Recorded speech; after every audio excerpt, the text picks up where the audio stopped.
The morning sun rose bright over New Bizen colony. Tejo woke up in his small bed and looked out the window. He could see the big mining machines working in the distance. The red dirt kicked up clouds that looked like orange smoke. He liked watching the machines. They looked like giant metal animals digging for treasure. Tejo was 8 years old. He had black hair that stuck up in the morning and big curious eyes. His mother Haijin always said he asked too many questions. His father Jinwoo said that was good. Smart kids ask questions. "Tejo, breakfast is ready," his mother called from the kitchen. She worked as a scientist studying alien plants. She found the most amazing things growing in the caves under the colony, green things that glowed in the dark and purple flowers that sang when the wind blew through them. His father Jinwoo worked on the big machines. He fixed them when they broke down. He came home every day covered in red dirt and oil. But he always had time to tell Tejo stories about the machines and how they worked. Tejo ran to the kitchen. His mother had made his favorite breakfast, sweet rice with honey and dried fruit. She always cut the fruit into funny shapes. Today they looked like little stars. "Dad, when can I ride in one of the big machines?" Tejo asked for the 100th time. Jinwoo laughed. "When you are big enough to reach the controls." "Maybe in 10 years? That is too long," Tejo said. He ate his star-shaped fruit and made airplane sounds. Outside their small house, the colony was waking up. New Bizen had about 3,000 people. Most of them worked in the mines or the factories. Some grew food in the big glass houses. Others fixed things or taught children or took care of sick people. It was a good place to live. The air was clean, the people were kind. Children could play outside without worry. The biggest danger was getting lost in the caves, but there were signs everywhere warning people to stay out. Tae-ho finished his breakfast and got ready for school. He put on his blue shirt and brown pants. His mother gave him his lunch bag and kissed his forehead. "Be good today," she said. "Learn many things." "I will," Tejo promised. He always tried to be good. Sometimes it was hard when the other kids wanted to do silly things. But his parents taught him to think before he acted. The school was a short walk from his house. Tejo liked to take the long way so he could see more things. He passed the market where people sold fresh vegetables and handmade clothes. He passed the workshop where old Mr. Park fixed broken tools. He passed the playground, where some kids were already playing before school started, but something was wrong today. The sky looked different. There were dark shapes moving between the clouds. They were too big to be birds, too quiet to be aircraft from the colony. Tejo stopped walking and looked up. The dark shapes were getting bigger. They were coming down toward the colony. He could see they were not clouds at all. They were ships. Big black ships with strange designs on their sides. Other people started to notice too. Adults came out of their houses and shops. They pointed at the sky and talked in worried voices. Some people started running. Children began to cry. The ships landed with loud crashes in the main square of the colony. They were huge, much bigger than any ship Tejo had ever seen. They had sharp edges and glowing red lights. They looked angry and mean. Doors opened on the sides of the ships. Strange creatures came out. They walked on 2 legs like people, but they were not people. They had gray skin and yellow eyes. They wore black armor that covered their whole bodies. They carried weapons that hummed with electricity. Tejo had never seen aliens before. The adults in the colony sometimes talked about other species that lived among the stars. But they always said the aliens were far away and not interested in small colonies like New Bizen. These aliens looked very interested. They spread out through the colony in organized groups. They moved like soldiers. They pointed their weapons at people and shouted orders in a language Tejo could not understand. The leader of the aliens was taller than the others. He had more decorations on his armor. He stood in the center of the square and spoke into a device that made his voice very loud. "Attention humans of this settlement," the alien said. His voice was cold and rough. "I am Commander Vextile of the Valkyrie Empire. You will surrender immediately. Anyone who resists will be destroyed. People screamed and started running in all directions.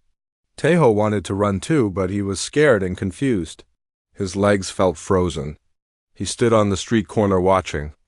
The chaos around him, Valkyrie soldiers began grabbing people. They seemed to be looking for specific types of humans. They pushed away the old people and most of the adults. They were taking the children and some young adults. Teho finally understood. He needed to hide. He turned to run back toward his house, but it was too late. A Valkyrie soldier spotted him. The alien was much faster than Teho. It caught him easily and lifted him off the ground. "Another perfect specimen," the soldier said in broken human language. "Young, healthy, strong emotional output." Teho struggled and called for his parents. "Mom! Dad! Help me!" But the soldier carried him toward the ships. Teho could see other children being taken too. Some were crying, some were fighting. All of them looked as scared as he felt. The Valkyrie loaded the captured humans into the cargo holds of their ships. The space was dark and cold. There were metal cages everywhere. Each cage held 1 or 2 people. Teho found himself in a small cage with another boy about his age. The boy was from a different part of the colony. Teho had seen him at school, but did not know his name. "What do they want with us?" the other boy whispered. He was shaking with fear. Teho did not know the answer, but he remembered what his father always told him. "When things are scary, stay calm and think. Look for ways to help yourself and others." "I do not know," Teho said quietly. "But we need to be brave. Maybe our parents will come for us. Maybe we can find a way to escape." The other boy looked at him with surprise. "Are you not scared?" "I am very scared," Teho admitted. "But being scared does not help. We need to watch and learn. Maybe we will find a chance to get away." Around them, other captured humans were crying or praying or calling for help. The Valkyrie soldiers ignored them. They finished loading their prisoners and prepared to leave New BUSAN. Through a small window in his cage. Teho could see his colony getting smaller as the ship lifted off. He could see his house and his school, and the playground where he liked to swing. Everything looked tiny from up here. He pressed his face against the cold metal bars and made a promise to himself. Somehow, some way, he would get back home. He would see his parents again. He would not give up hope no matter what these aliens planned to do with him. The ship climbed higher and higher until New Bizin was just a small spot of light below them. Then they were among the stars, traveling to an unknown destination for an unknown purpose. But Teho was not just a victim. He was Jinwoo and Haijin's son. He had their courage and their smart minds.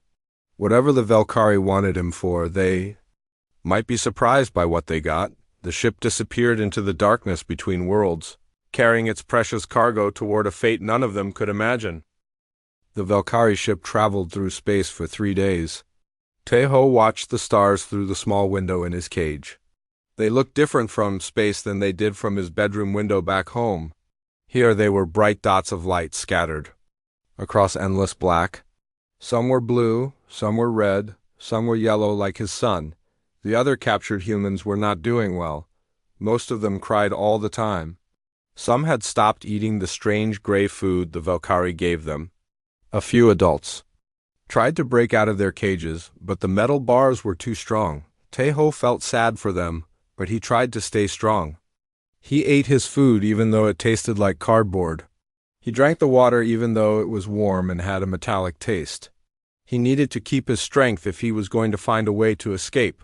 On the second day, he started talking to the other prisoners. He learned their names and where they came from. There was Minsu, a boy his age from the other side of the colony.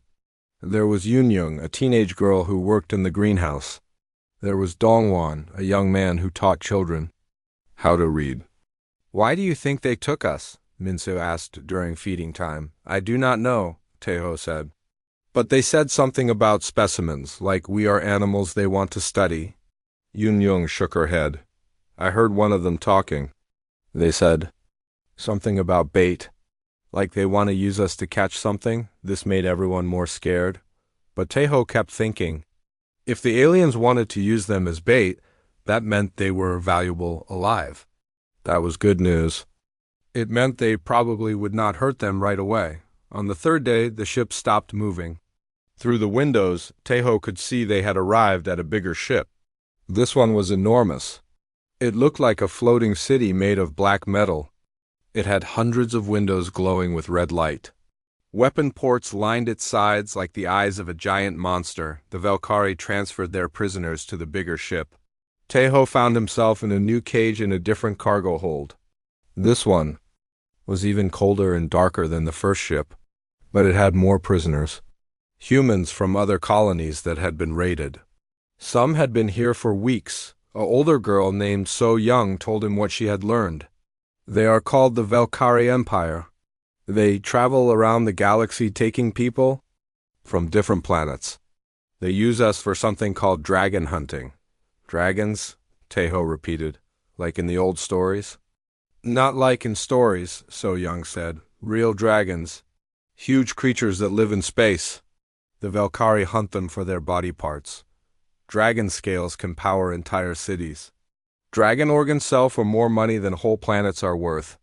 This sounded incredible to Tejo. Dragons flying through space like ships. Dragons bigger than buildings. It was like something from his favorite adventure books. How do they hunt them? He asked. The So Young's face became sad.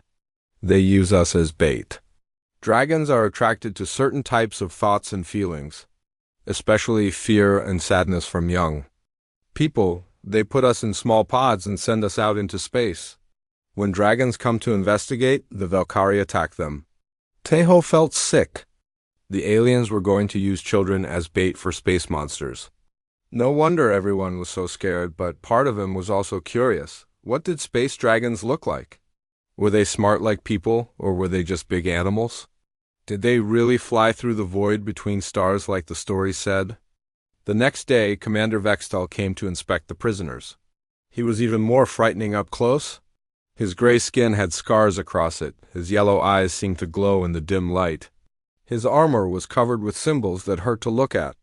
Excellent specimens, he said to his lieutenant, a smaller Valkyrie named Krellenix. The young ones especially.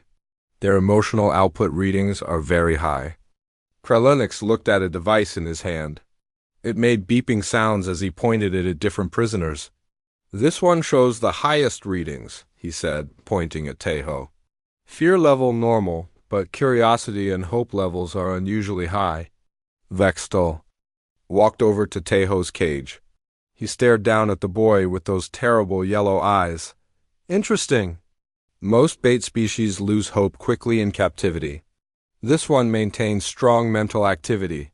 Is that a problem, Commander? Krellenix asked. No, Vextel said. High emotional activity draws dragons faster. Fear and despair work well, but so do other strong feelings. We will test this one first. Tejo looked back at the alien commander without flinching. His parents had taught him never to show weakness to bullies. Even if he was scared inside, he would not let them see it. You have spirit, little human, Vextel said. Good, the dragons will find you very interesting. The commander left with his lieutenant.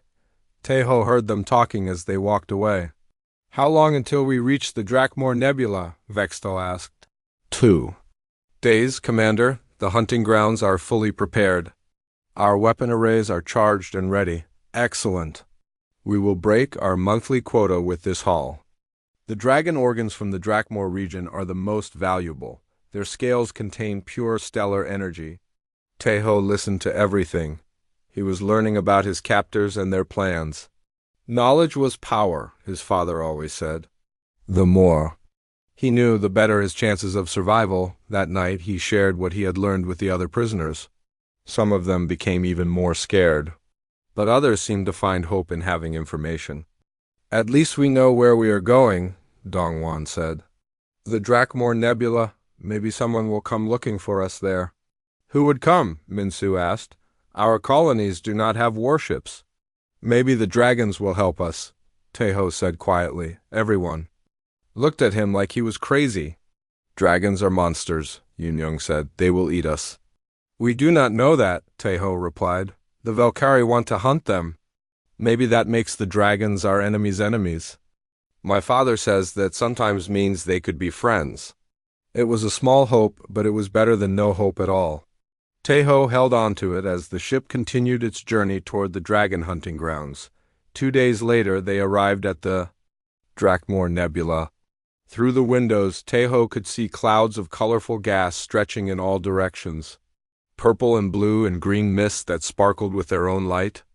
It was the most beautiful thing he had ever seen. But somewhere in that beauty, ancient creatures waited. Soon, Teho would meet them face to face. He did not know if they would be friends or enemies. He only knew that whatever happened next, he would face it with courage. The Valkyrie began preparing their equipment. The hunt was about to begin. The Valkyrie prepared Teho for the hunt with cold efficiency. They took him from his cage and put him in a special suit that covered his whole body. The suit was clear like glass but strong like metal. It had air tanks and water tubes and waste recycling systems. Everything he needed to stay alive in the emptiness of space. The pod will keep you alive for 7 days, Krelinix explained as they fitted the helmet over Teho's head. That should be more than enough time to attract a dragon.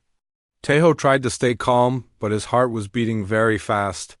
He was about to be shot into space like a piece of bait on a fishing hook. The only difference was that the fish they were trying to catch was a creature bigger than their entire ship. They sealed him inside a small pod that was shaped like an egg. It had windows on all sides so he could see out. It also had speakers and cameras so the Valkyrie could watch him and hear his reactions.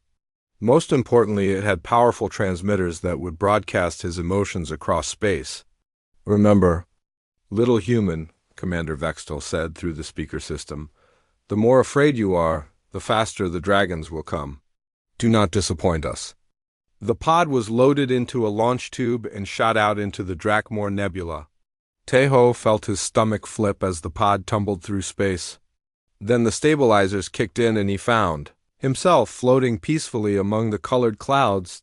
It was the most amazing sight he had ever seen. The nebula stretched in every direction like a cosmic ocean. Streams of purple gas flowed past his pod like underwater currents. Blue and green lights danced in the distance like aurora. Stars sparkled through the mist like diamonds scattered. On Silk, for a moment, Teho forgot to be scared. This was what space really looked like when you were actually in it. Not the cold emptiness he had expected, but a place of incredible beauty and mystery. "Target is showing unusual readings," he heard Krelinix report to the command ship. "Fear levels are low. Wonder and curiosity levels are extremely high." "Give it time," Vextal replied. "The isolation will break his spirit soon enough." But Teho's spirit did not break. Instead, he began to explore his floating prison with the same curiosity he had always shown at home. He tested how the controls worked. He looked at the stars and tried to remember the constellation names his father had taught him. He even started talking to himself to hear a friendly voice. "Hello, space," he said out loud. "My name is Teho. I am 8 years old and I come from New Basin Colony. I know I am supposed to be scared, but you are really very beautiful." Hours passed, then a full day. The Valkyrie grew frustrated as their bait refused to produce the terror they needed. Dragons were attracted to strong emotions, but fear was usually the strongest emotion children could produce in this situation. Taha, however, began to sing. He sang the lullabies his mother had taught him. He sang songs he had learned in school. He even made up new songs about flying through space and meeting friendly aliens. "The readings are all wrong," Krelinix reported.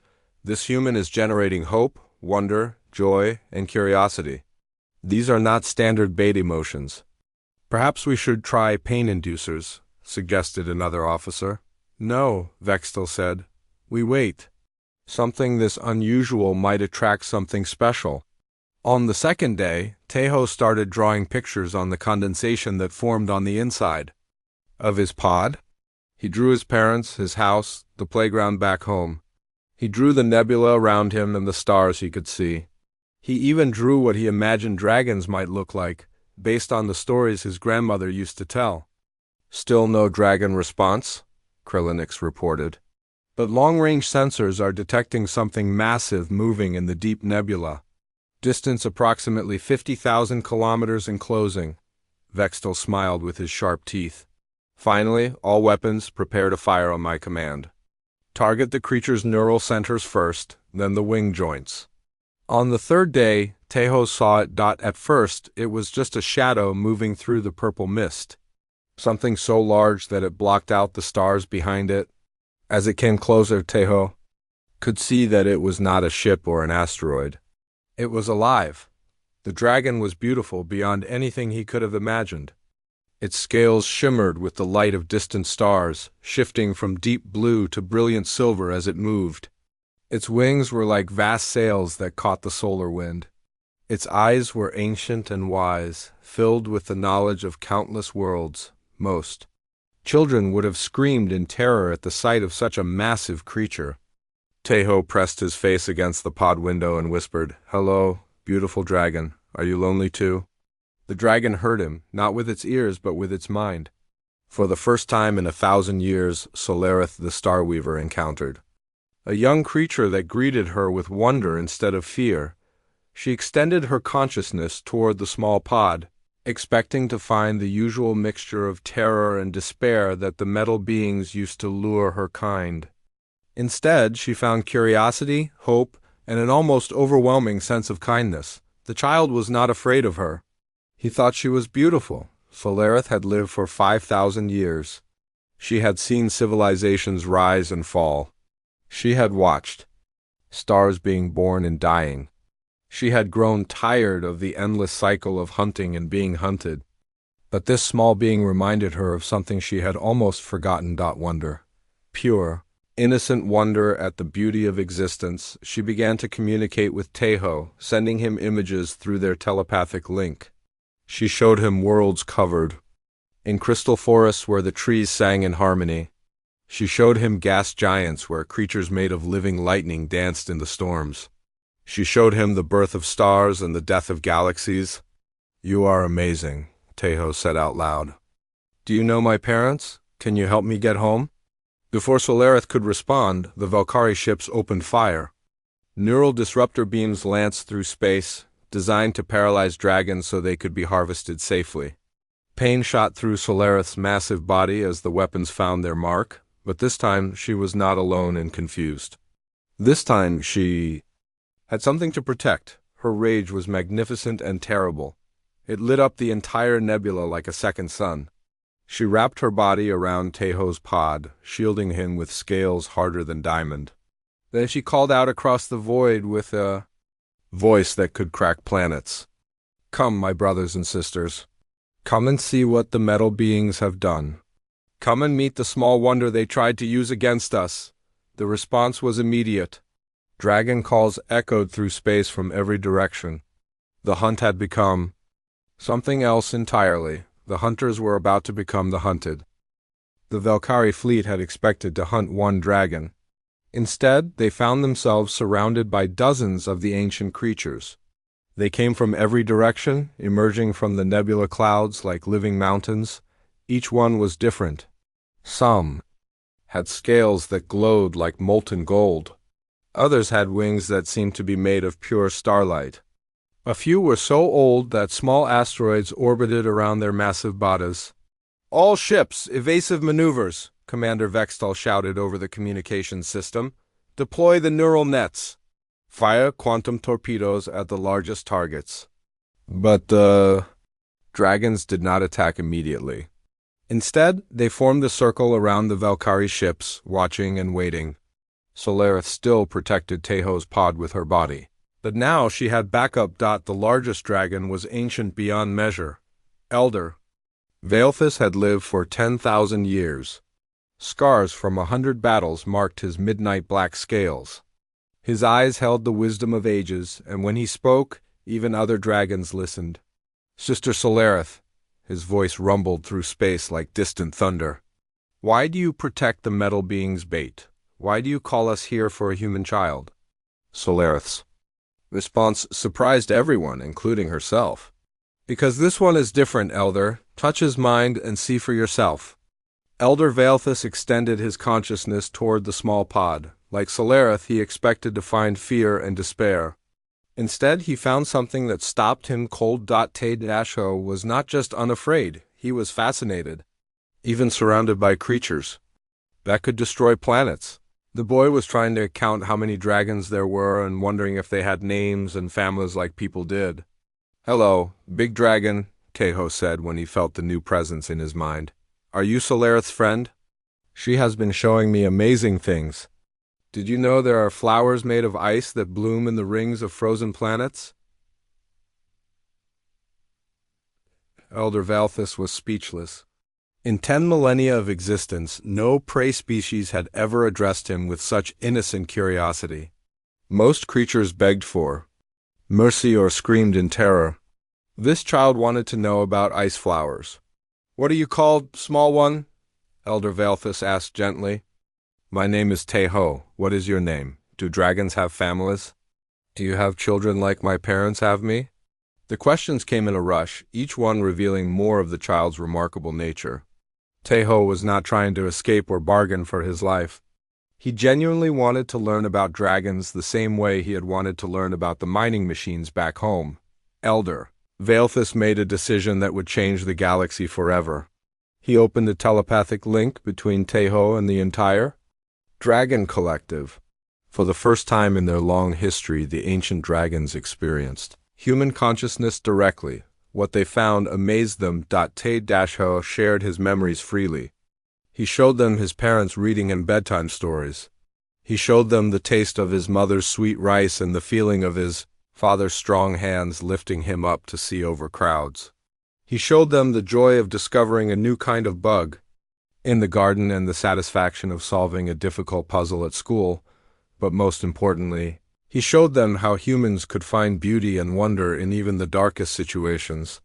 Here he was, a prisoner floating in a tiny pod in the middle of a war zone, and still he found reasons to be amazed and hopeful. The dragons had forgotten what it was like to feel such simple, pure emotions. They had lived so long that everything had become routine. Stars were born, stars died, civilizations rose and fell, and it all seemed like endless repetition. But through Te-Ho's eyes, they remembered that each moment could be special. Each new sight could be wonderful. Each friend could be precious. Net, HYS.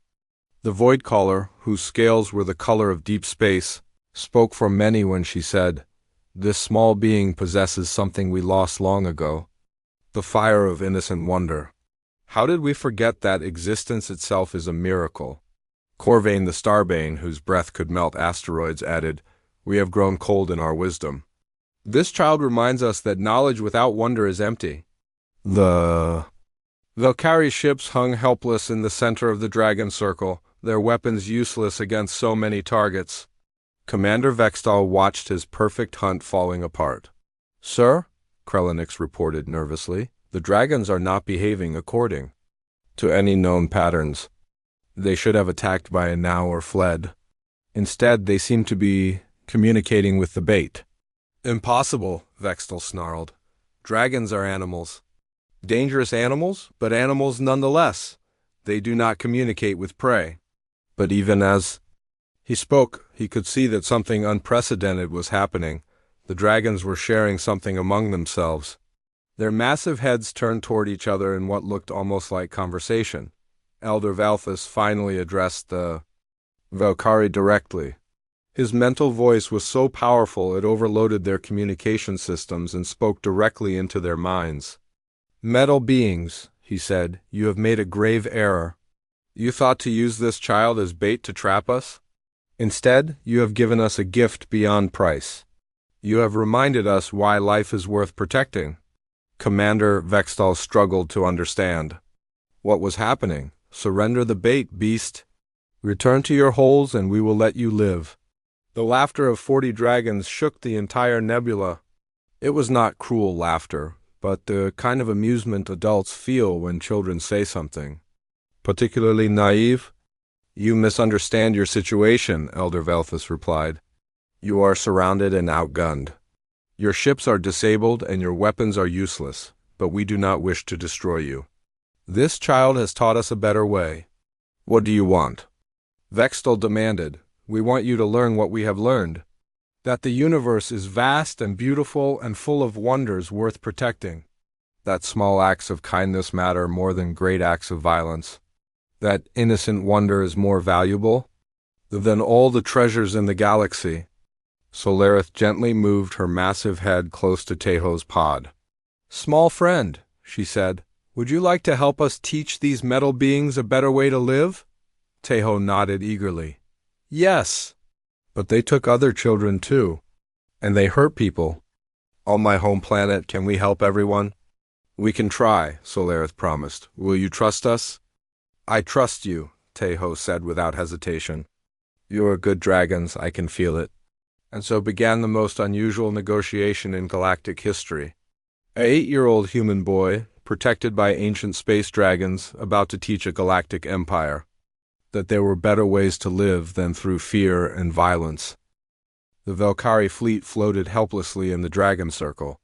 Their weapons were disabled, their engines were shut down, and their communication systems barely worked. Commander Vextal stood on his bridge watching the impossible scene through the main view screen. 40 dragons surrounded his ships like protective guardians around something precious. In the center, the smallest dragon kept the human child safe in its massive coils. The child should have been screaming in terror.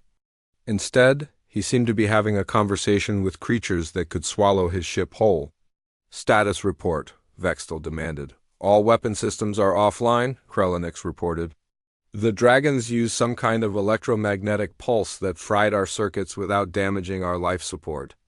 They could have destroyed us easily, but they chose not to." "They are playing with us," Vextal growled. "Predators often toy with their prey before killing it." But even as he said it, he knew it was not true. These dragons were not acting like predators. They were acting like teachers, waiting patiently for their students to understand an important lesson. Elder Vaelthus spoke again, his mental voice reaching every Valkyrie in the fleet. "We offer you a choice, metal beings. Continue your violent ways and face the consequences, or learn a better path and discover what true strength means." "We are the Valkyrie Empire," Vextal broadcast back. "We do not learn from animals. We are the hunters, not the hunted." The dragons exchanged what could only be described as amused glances. Solarith spoke gently to Teho through their telepathic link. "Small friend, perhaps you could help our metal visitors understand?" Teho nodded eagerly. Through the dragon's mental network, his voice reached every person on every Valkyrie ship. "Hello, Valkyrie people. My name is Teho. Why do you want to hurt the dragons? They are beautiful and smart and kind." The simple question hit the Valkyrie fleet like a physical blow. Most of them had never thought about why they hunted dragons. It was just what they did. Dragon parts were valuable, so they took them. It was business, but hearing the question from a child's innocent perspective made some of them think for the first time. On ships throughout the fleet, younger Valkyrie officers began to shift uncomfortably. "We hunt dragons because they are worth money," Commander Vextal replied harshly. "That is reason enough." "But do you not have enough money already?" Teho asked. "My dad says that when you have enough to take care of your family, taking more just makes other families sad. Do you have families? Do you have children like me?" Several Valkyrie bridge officers looked at each other with surprise. Some of them did have families back home. Some had children who asked them similar innocent questions about right and wrong. Lieutenant Zekmora, who had been silent until now, stepped forward. "Commander, perhaps we should listen to what they are offering." "Silence," Vextal snapped. "We do not negotiate with animals and children," but Zekmora did not step back. "Sir, my daughter is the same age as this human child. If someone captured her and planned to use her as bait for monsters, I would want those monsters to protect her if they could." Other officers began to murmur agreement. The idea that dragons might be protectors rather than threats was changing how they saw the situation. Te-Ho continued his gentle questioning. "What are your children's names? Do you tell them stories before bed? Do you miss them when you are away on your ships?" The questions were so simple, but they cut straight to the heart of what the Velkari had forgotten in their pursuit of wealth and power. They had families. They had people they cared about. They had once been children themselves who asked innocent questions about the world. Elder Valthus sensed the changing mood among the Velkari crews. "We do not wish to destroy you," he said. "Destruction is easy. Building something better is harder, but more rewarding. This small human has shown us that wonder and kindness are more powerful than fear and violence." "What do you propose?" Lieutenant Zekmora asked, ignoring his commander's angry glare. "Release all your prisoners," Solarith said. "Stop hunting dragons. In return, we will show you wonders beyond your imagination. We will teach you about worlds where crystal trees sing in harmony, about nebulae where new stars are born every day, about civilizations that solve their problems through cooperation instead of conquest. And we will protect you," added Corvain the Starbane. "There are real threats in this galaxy. Pirates, plague worlds, rogue artificial intelligences. We can help you face these dangers together instead of creating new ones." Commander Vextel laughed bitterly. "You ask us to give up everything that makes us strong. Our weapons, our conquests, our empire. No," Teho said softly. "We want you to find out what really makes you strong. My dad is strong because he fixes things instead of breaking them. My mom is strong because she learns about new life instead of destroying it. Being mean does not make you strong. Being kind makes you strong." The 8-year-old's words carried more weight than any threat or weapon could have. Across the Velkari fleet, hardened soldiers found themselves thinking about their own children and wondering what kind of galaxy they were creating for them. On the bridge of the command ship, a bitter argument broke out. Half the officers wanted to continue fighting, but the other half wanted to consider the dragon's offer. The argument grew louder and more heated until Commander Vextel drew his weapon. "Anyone who supports this madness will be executed for treason," he snarled, but Lieutenant Zekmora was faster. She stunned the commander with her own weapon and took control of the bridge. "I am relieving Commander Vextel of duty for endangering the crew through poor judgment." "You cannot do this," Vextel gasped as he fell to the deck. "I have children to get home to," Zekmora replied. "And I want them to live in a galaxy where dragons protect children instead of hunting them." She opened communications to the Dragon Collective. "This is Lieutenant Zekmora of the Velkari fleet. We accept your offer. Tell us how to begin." Elder Valthus felt something he had not experienced in centuries. Hope for the future. "Release your prisoners first, then we will talk." Across the nebula, prison ships began opening their cargo holds. Humans floated free in emergency pods, to be gently collected by dragon claws and delivered to safety. Other species that had been captured were also freed, each one amazed to find themselves rescued by the very creatures they had been meant to bait. Teho watched it all from his pod, still protected by Solarith's massive form. "Are we really going to be friends now?" he asked. "Some of us will," Solarith replied. "Others will need time to learn. Change is hard for any species, but it is possible. You have proven that today, small friend." The galaxy was about to become a very different place. And it all started with one brave 8-year-old boy who chose to see wonder instead of fear in the face of the unknown. 6 months after the encounter in the Drakmor Nebula, the galaxy had begun to change in ways no one could have predicted. The event that historians would later call the Dragon Awakening started with one small boy's courage and grew into a revolution that touched every corner of known space. Te Dasho stood on the observation deck of the dragon ship Starweaver's Heart, watching his homeworld of New Bizin grow larger in the view screen. But he was not the same 8-year-old boy who had been taken from his colony.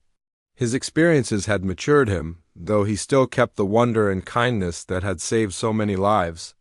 "Are you excited to see your parents again?" Solarith asked. The great dragon had become his closest friend during their travels together. "Yes," Teho said, pressing his hand against the warm metal wall that was actually part of Solarith's living ship body. "But I am also sad to leave you. Will I see you again?" Every day if you wish, Solarith promised.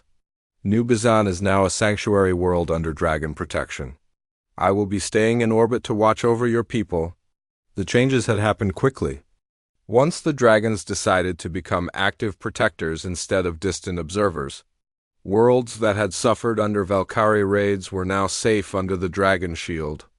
Pirates who had terrorized trade routes found themselves facing creatures that could travel faster than their ships and hit harder than their weapons. More importantly, the dragons had begun sharing their ancient knowledge. They taught humans and other young species about clean energy that came from stellar winds. They showed them how to grow food in the vacuum of space using crystalline gardens. They revealed the locations of habitable worlds that had been hidden for millions of years. But the most significant change was in how species treated each other. The story of the human child who befriended dragons had spread across the galaxy. It inspired others to look for peaceful solutions to their conflicts. The Valkyrie Empire had split, just as the dragons predicted. Commander Vextel and his hardline supporters had retreated to the Outer Rim, still believing that strength came from conquest. But Lieutenant Zekmora, now promoted to Admiral, led the larger faction toward a new way of life. We call ourselves the Valkyrie Commonwealth now, she had explained to Taiho during his visit to their homeworld. We still explore the galaxy, but we seek to learn from other species instead of enslaving them. The Commonwealth had become the dragons' first official allies among the younger races. Together, they worked to establish new laws that protected developing civilizations from exploitation. As the Starweaver's heart entered New Bisan's atmosphere, Taiho could see crowds gathering at the spaceport. News of his return had spread throughout the colony. These were people who had thought they would never see their children again. There, he pointed excitedly at two small figures running ahead of the crowd. There are my parents. Jinwoo and Haijin had aged in the months since their son was taken. The worry and fear had left lines on their faces that had not been there before. But now those lines were replaced by tears of joy as they watched their boy coming home. The dragon ship landed with surprising gentleness for something so massive. Taiho ran down the boarding ramp and into his parents' arms. For several minutes, no one could speak. They just held each other and cried and laughed. At the same time, "We thought we had lost you forever," Haijin whispered, running her hands through her son's hair. "I knew you would find a way to come back," Jinwoo said, though his voice shook with emotion. "You always were too stubborn to give up." "I had help," Taiho said, looking back at the dragon ship. "Solarith and the others taught me so much." And, I taught them too. Did you know that dragons had forgotten how to play games? I showed them hide-and-seek and tag. Elder Valthus is surprisingly good at tag for someone so big. His parents looked at each other with amazement. Their 8-year-old son was talking about playing games with ancient cosmic beings like it was the most natural thing in the world. Governor Park, the leader of New Bizan Colony, approached them nervously. He had never expected to need diplomatic protocols for talking to dragons. "Ambassador Taiho," he said formally, "the Colony Council would like to thank you for your service and welcome our new protectors." Taiho giggled. "You do not have to call me ambassador, I'm just Taiho. But Solarith would like to meet you. She is very curious about how humans organize their societies." The formal first contact between New Bizin and the Dragon Collective was unlike anything in galactic history. Instead of tense negotiations between adults, it was a curious 8-year-old boy introducing his friend to his neighbors. Solarith extended a portion of her consciousness into a communication device that allowed her to speak directly with the colonists. "Greetings, people of New Bizin. Your child has honored both our species with his courage and kindness. We pledge to protect your world as long as you welcome our presence." "We are honored to have you," Governor Park replied. "But we have to ask, what do we owe for this protection?" "Nothing," Solarith said, surprising everyone. "Protection is not a transaction. It is a gift freely given to those who deserve it. Your people raised a child who chose wonder over fear, hope over despair. That tells us everything we need to know about your character." Over the following weeks, life on New Bisan settled into a new rhythm. Children no longer feared the night sky because they knew friendly dragons watched over them. Adults worked with new confidence. Knowing their families were safe from raiders and pirates, Teho became the unofficial ambassador between humans and dragons, though he insisted he was just a translator between friends. He spent his mornings in school with other children his age and his afternoons aboard Solarith's ship, learning about the wider galaxy. "What do you want to be when you grow up?" his teacher asked him one day. Te-Ho thought about it seriously. "I want to help people from different worlds understand each other. There are so many amazing species out there, but they are all afraid of each other. Maybe I can help them become friends like the dragons and humans did," his teacher smiled. "That sounds like a wonderful goal." Years passed. Teho grew from a brave 8-year-old into a thoughtful teenager, then into a wise young man. The dragon-human alliance grew stronger with each passing year. Other species, seeing the success of cooperation, began to join what became known as the Galactic Sanctuary Pact. The Valkyrie Commonwealth became peaceful explorers and traders. The Zephyrian Republic, once known for their aggressive expansion, became master terraformers who created garden worlds for refugees. Even some of the more isolated species began to open their borders and share their knowledge, but there were still threats in the galaxy. Commander Vextal and his rogue fleet continued to raid unprotected worlds. Artificial intelligence networks from dead civilizations sometimes reactivated and tried to convert everything to mechanical life. Strange creatures from the void between galaxies occasionally invaded normal space. These threats were met not by single species fighting alone, but by cooperative fleets where dragons flew alongside human ships, Valkyrie cruisers, and vessels from dozens of other worlds. They shared tactics, technology, and most importantly, they shared the belief that protecting innocent life was worth any sacrifice. Captain Kim Tae-ho, now 25 years old, stood on the bridge of his exploration vessel Starbound Hope. His first officer was a reformed Valkyrie named Corvin. His science team included humans, Zephyrians, and 3 other species. His ship flew under the protection of Solarith, who had become not just his friend but his partner in the ongoing work of building bridges between worlds. "Captain," Corvin reported, "we are approaching the Kepler 442 system.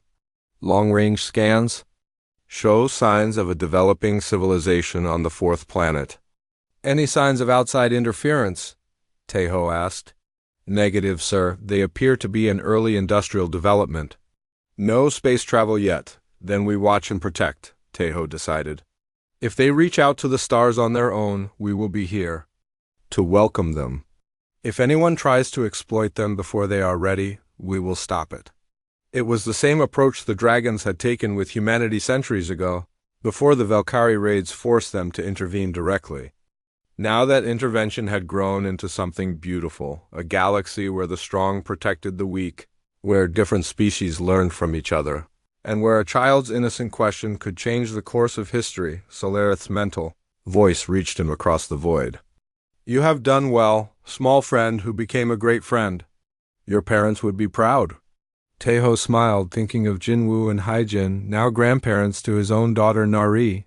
The little girl had inherited her father's curiosity and her grandmother's scientific mind. She was already asking when she could meet the dragons and see the crystal forest they had told her about. "The work continues," he replied to Solarith. "There are still worlds to protect, species to befriend, and wonders to discover. And maybe, if we are very lucky, there are more children out there who will surprise us with their courage." The galaxy was vast and full of dangers, but it was also full of hope. And that hope had started with one 8-year-old boy who chose to say hello to a dragon instead of screaming in fear. The covenant between the ancient and the young, the powerful and the innocent, would endure for generations to come.